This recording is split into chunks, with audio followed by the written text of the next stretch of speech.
మీరు ఎప్పుడైనా ప్రకటన గ్రంథంలోని 7 బూరలకు ఎందుకు అంత ప్రాధాన్యం కలిగి ఉన్నాయో ఆలోచించారా? ఇవి సాధారణ బూరలు కావు. ఇవి దైవిక న్యాయానికి ముందస్తు హెచ్చరిక. ప్రపంచం తీర్పుకు దగ్గరగా ఉన్నప్పుడు దేవుడు తన తుది హెచ్చరికను ఇవ్వడంలో ఇవి కీలక పాత్ర పోషిస్తాయి. ప్రకటన 8వ అధ్యాయం నుండి 11వ అధ్యాయం వరకు 7 బూరలను 7 దూతలు ఊదుతారు. ప్రతి బూర ఊదినప్పుడు ఒక భారీ విపత్తు సంభవిస్తుంది. ఇవి మనం జీవించే లోకానికి ముగింపు దగ్గర్లో ఉందని సూచిస్తాయి.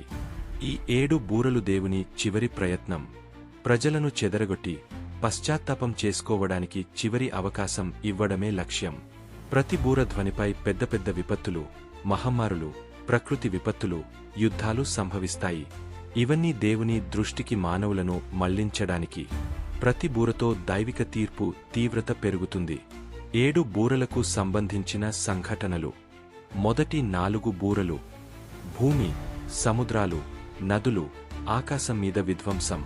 ఇవి ప్రపంచం తుది తీర్పుకు వెళ్ళిపోతోందని సంకేతం. 5వ బూర. భూమిపై దయ్యపు బలగాలు విడుదలవుతాయి. 6వ బూర. విధ్వంసకరమైన సైన్యం విడుదలవుతుంది. మహానాశనం జరుగుతుంది. 7వ బూర. ఇది అత్యంత శక్తివంతమైనది. దేవుని తుది విజయం, ఆయన రాజ్య స్థాపనకు సంకేతం. ఈ బూర ఊదిన తరువాత తీర్పుకు గడువు ముగుస్తుంది.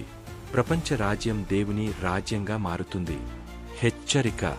ఈ బూరలు కేవలం అప్పటి ప్రజలకు మాత్రమే కాదు, మనకు హెచ్చరిక. దేవుని తీర్పుకు ముందు మనం ఆయన స్వరాన్ని వినే చివరి అవకాశం ఇవే. ఇది ప్రపంచానికి గమనిక.